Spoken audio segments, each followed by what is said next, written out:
Hi guys, welcome to Activity 2.12. We are on page 131 in the 7th grade book. Please number your learning targets, number 1 and 2. Number 1 says, identify elements of argument in a sample text. So you have to be able to identify ethos, logos, and pathos in the sample text. Number 2 says, analyze the thesis or claim, audience, purpose, and occasion in a sample text. So you have to be able to tell me not only what the thesis or claim is, but analyze how it plays a role in proving their claim throughout the essay. Also, you have to be considerate of who your audience is, who you're gearing your essay to, what's the purpose of the essay in the sample text. You'll be marking all of this with your metacognitive markers on the side of your desk. So for your claim, everybody's going to underline the claim. For the audience in the margin, you're going to put who the audience is and the purpose. For ethos, you're going to write ethos, put an E over it. For logos, you're going to put an L over it. For pathos, you're going to put a P over it. So before we start reading the text, please put your finger on before reading. It says, review the statements below and decide whether you agree or disagree with them. Circle agree or disagree. Provide an explanation for your opinion. So the first statement says, America is a wasteful society. If you agree with that, you're circling agree. If you disagree, you're circling disagree. When you put your explanation, you need to put a complete sentence, not just yes or no. So a complete sentence, why?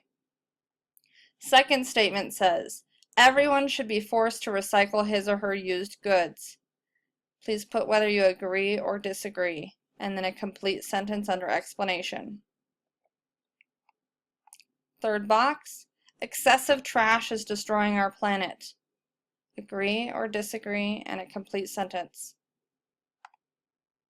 Fourth, there should be a law that mandates the number of items people can buy and throw away annually. Agree or disagree, and a complete sentence. Fifth box, people should be allowed to create as much trash as they want as long as they dispose of it properly. Agree or disagree, and a complete sentence. All right, now you're going to share your responses with your partner. Remember the norms of a collaborative discussion. Use appropriate speaking and listening skills. Do not talk over each other. Use accountable talk. Make sure you're gaining understanding of your partner's positions.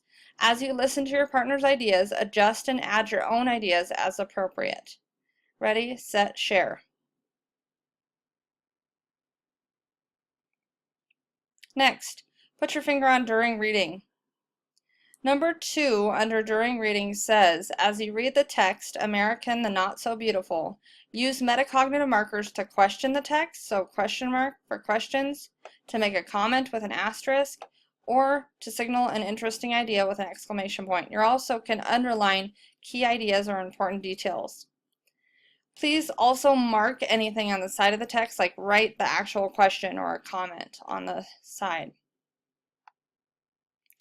All right, so we have this about the author section.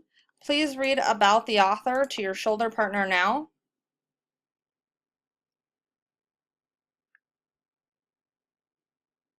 Okay, the title of the article is called America the Not So Beautiful by Andrew A. Rooney.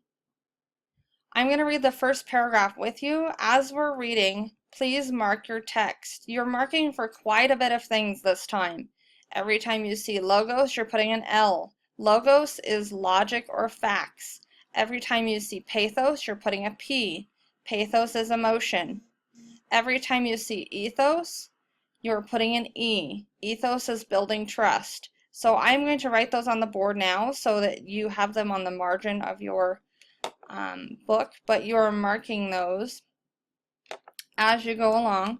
The first section I'm going to read with you, and then I'm going to have you mark the text. So let me go ahead and add ethos, pathos, and logos so you're aware of what those are. So pathos, you're marking with a P. That's the emotion. Ethos, you're marking with an E. Please write this. This is trust. And logos, you're marking with an L. That's logic or facts. So you're marking that as you go throughout. You're also going to underline the claim.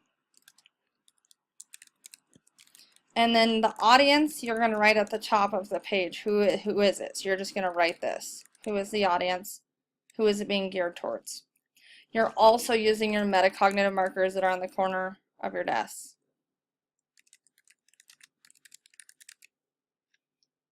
Okay, so first 3 paragraphs I'm going to read, and then I'm going to have you mark. Here we go.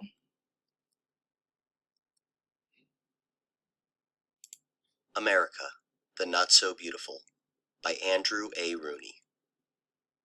Next to saving stuff I don't need, the thing I like to do best is throw it away. My idea of a good time is to load up the back of the car with junk on a Saturday morning and take it to the dump.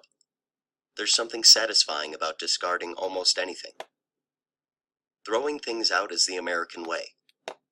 We don't know how to fix anything, and anyone who does know how is too busy to come. So we throw it away and buy a new one. Our economy depends on us doing that. The trouble with throwing things away is, there is no away left. Sometime around the year 500 BC, the Greeks in Athens passed a law prohibiting people from throwing their garbage in the street. This Greek law was the first recognition by civilized people that throwing things away was a problem. Now, as the population explodes and people take up more room on Earth, there's less room for everything else. Okay, please mark the text. Again, you are underlining the claim, putting a P for pathos, E for ethos, L for logos. Write who the audience is, who do you think it is, in the margin.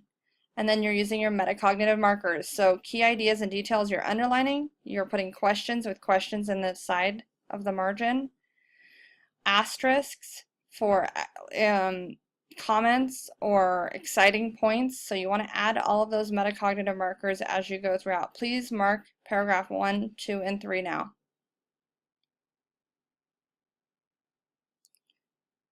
Okay, you are going to read the rest of the article with your shoulder partner. Person on the right, you are going to read the next paragraph, which is paragraph 4, then it alternates. Person on the left, paragraph 5, person on the right, paragraph 6. So you're still pausing after each paragraph, marking everything as you go along. On the left, you have a root word connection. It talks about the word prosperity. It comes from the Latin word meaning to cause or to succeed or to be fortunate. The root spare means hope. It's also found in desperate. The suffix ity forms a noun. So it's just helping you with the vocabulary as you go along. This is the word connection piece. Okay,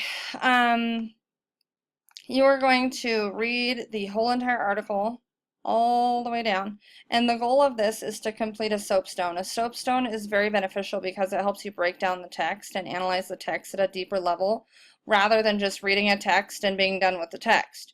So you have soapstone. It says the letter in soapstone stand for speaker, occasion, audience, purpose, subject, and tone. This acronym gives you a helpful tool by analyzing text by breaking it down into separate parts. Please put your finger on the after reading, number 3.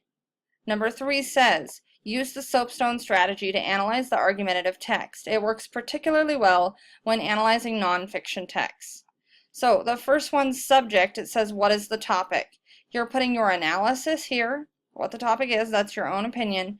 Textual support, you have to have quotes. So before we even get started, please draw quotes under textual support. So you have 1 quote, 2 quote, 3, 4, 5, 6 quotes all the way down this space for textual support. You need quotes with page numbers. That's the only way you can use this in your writing. It has to have a page number and it has to be in quotes. Then your analysis is your opinion of this quote.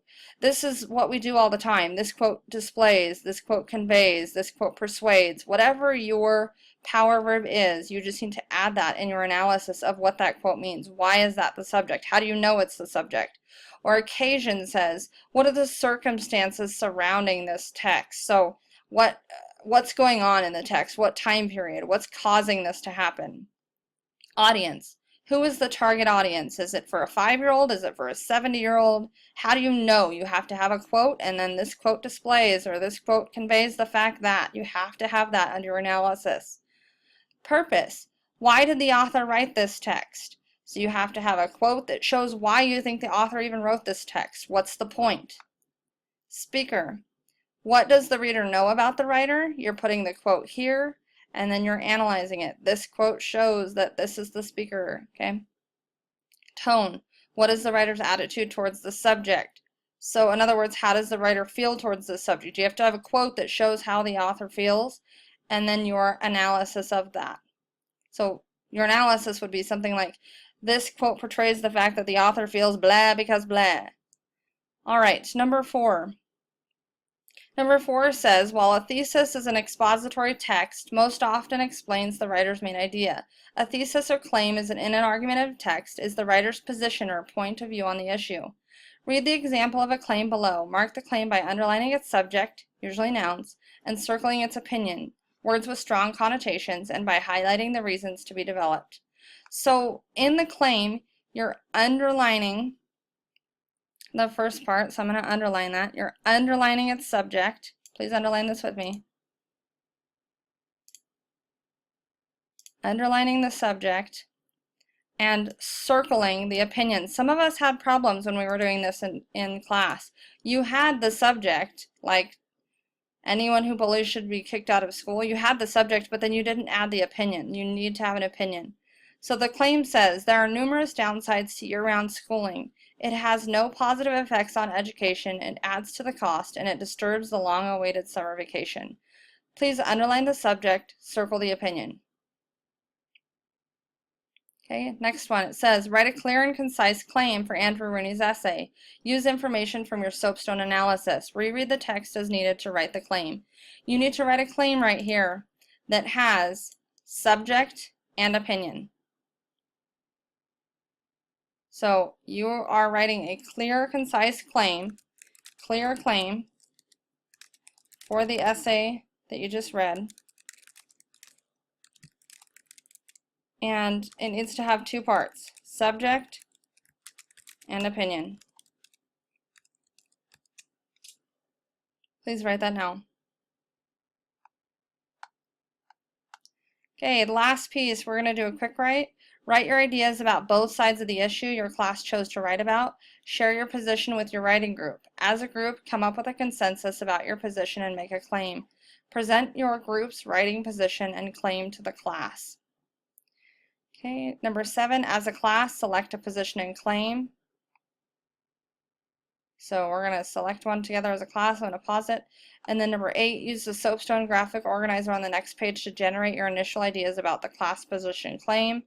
And then number 9, we're going to draft our claim. Okay, to check our understanding, we're going to review the draft of our claim. Does it clearly state the issue and position? If not, revise your draft to achieve a clear and concise claim. The graphic organizer below uses the Soapstone strategy to help you pre-write by identifying major elements of your argument to respond to questions about your topic. So this now, you're applying this Soapstone to the argumentative essay that you chose in your group. So you're going to fill out this Soapstone for the argumentative essay in your group that you already presented to the class. So you have to tell me what's the subject, occasion, audience, purpose, speaker, writer, and tone for the essay that you wrote in your groups. Ready, set, go.